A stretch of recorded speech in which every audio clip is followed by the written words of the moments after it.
Masih di Kabupaten Goa, petualangan saya lanjutkan di kawasan kaki Gunung Bawah Karaeng.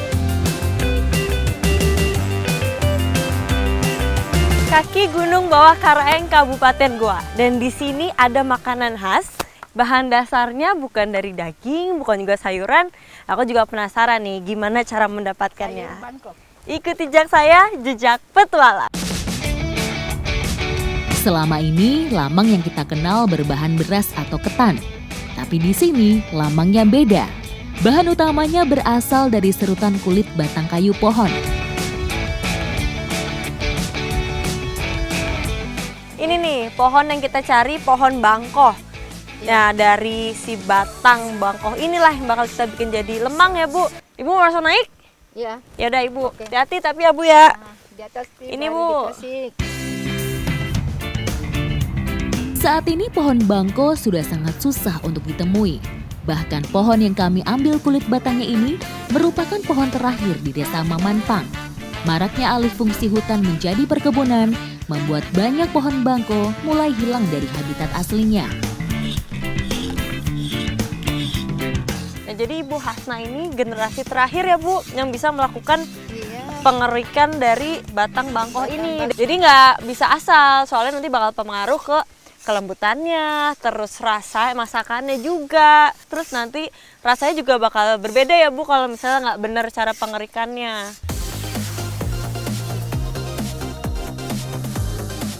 Ternyata yang dikerik bagian kulit ari kayu bangko. Jadi kalau sudah mengenai kayu intinya, harus cari sisi lain lagi. Jadi begini nih caranya. Pertama, si kulit batang pohonnya dikerik dulu. Terus dikerik-kerik sampai nanti keluar warna merah ya, Bu. Iya. Ini udah boleh dimakan yang ininya? Boleh. Boleh. Nah ini, Ya, aku ini. mau coba boleh, Bu? Boleh. Untuk bisa mendapat kulit ari kayu bangko, harus bisa mengukur tenaga. Mengeriknya harus kuat, tapi tidak boleh terlalu ditekan supaya tidak mengenai inti kayu. Wah, ternyata pegel juga ya lama-lama ini, Bu.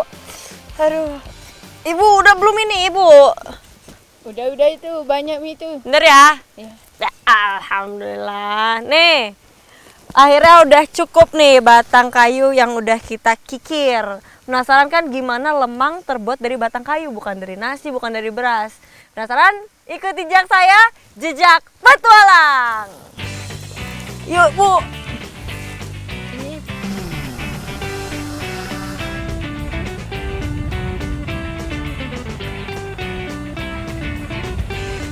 Bawang merah, merica, ketumbar, kemiri, batang sereh, dan kunyit menjadi bumbu utama olahan lamang bangko kali ini. Sementara parutan kelapa akan menjadi penambah rasa gurih. Nih, daging batang bangko tadi harus dicacah sampai halus banget. Soalnya kalau nggak halus bakal susah untuk ditelennya. Terus selain ini juga banyak banget nih bumbunya, mulai dari kelapa parut sampai rempah-rempah. Dan berhubung karena di sini itu dingin banget udaranya, rempah ini juga berfungsi sebagai penghangat tubuh dari dalam ya, Bu. ya. Tuh. Bukan hanya sebagai bahan utama, masyarakat sini juga percaya kalau kayu bangko bisa melunakkan daging.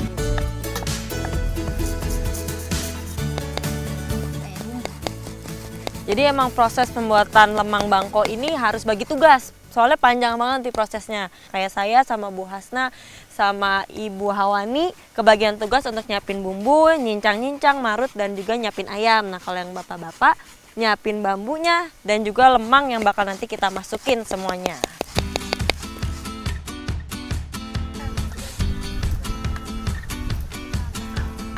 Jadi sebenarnya lemang ini dagingnya bisa apa aja, bisa ayam, bisa udang, bisa ikan, daging, bahkan kuda ya, Bu. Yang paling terkenal tuh sebenarnya di sini kuda, tapi sekarang kita mau pakai ayam aja.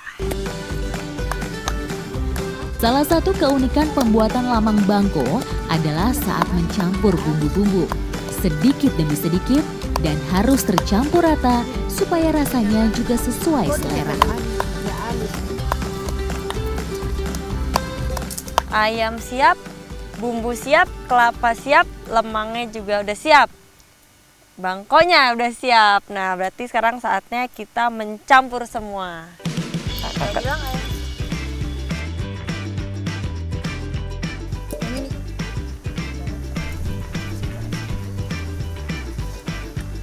Cobain ya. Ya coba.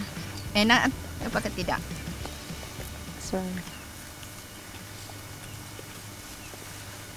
Enak nih.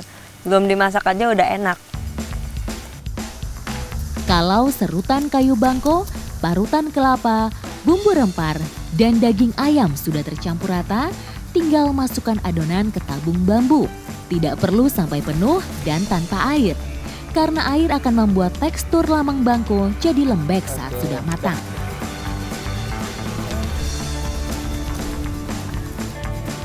Nah, ini lemangnya udah ketutup. Sekarang saatnya kita taruh di atas pembakaran. Ayo, Bu. Ayo. Ya. Ikut. Bambu apus sering digunakan untuk membuat lamang bangko karena tidak terlalu tebal. Jadi proses pembuatan lamang tidak terlalu lama. Ini kita tinggal tunggu 30 menit, terus apinya juga harus besar terus ya Pak ya? Supaya si dagingnya ini merata dan harus diputar terus kayak gitu tuh. Muternya pakai tangan. Jadi sebenarnya tradisi lemang ini udah dilakukan sejak zaman dulu banget. Karena emang alatnya mudah dari alam, bahan-bahannya juga dari alam. Tapi yang menarik di kaki Bukit Bawah Karayeng ini, ya ini. Si bangkonya ini nggak ada di daerah lain yang pakai bangko di dalam lemangnya. Karena proses pembuatan lamang kali ini tidak menggunakan air, jadi untuk tahu sudah matang atau belumnya harus dicek satu persatu. Wah, udah siap dimakan nih. Siap ya. Ayo, ini nggak apa-apa kan aku pegang? Ya.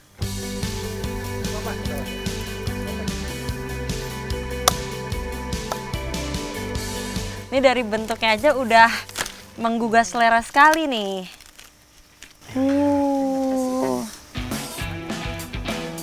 Aroma gurih dari parutan kelapa juga semakin menggoda saya untuk segera mencicipi olahan khas dan unik ini.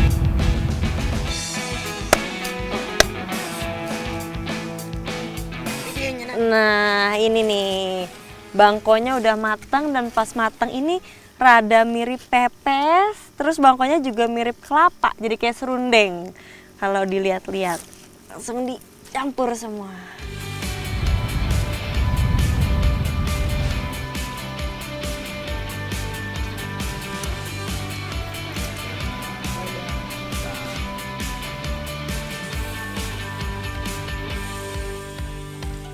Enak. Rasanya itu mirip opor tapi dikasih sama serundeng. Asinnya pas, terus juga dagingnya lembut banget.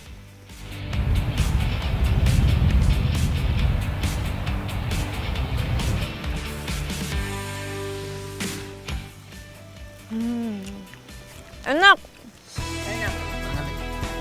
Meski bahannya cuma berupa kulit ari kayu dengan perpaduan bumbu rempah-rempah sederhana, lamang bangko merupakan sajian istimewa.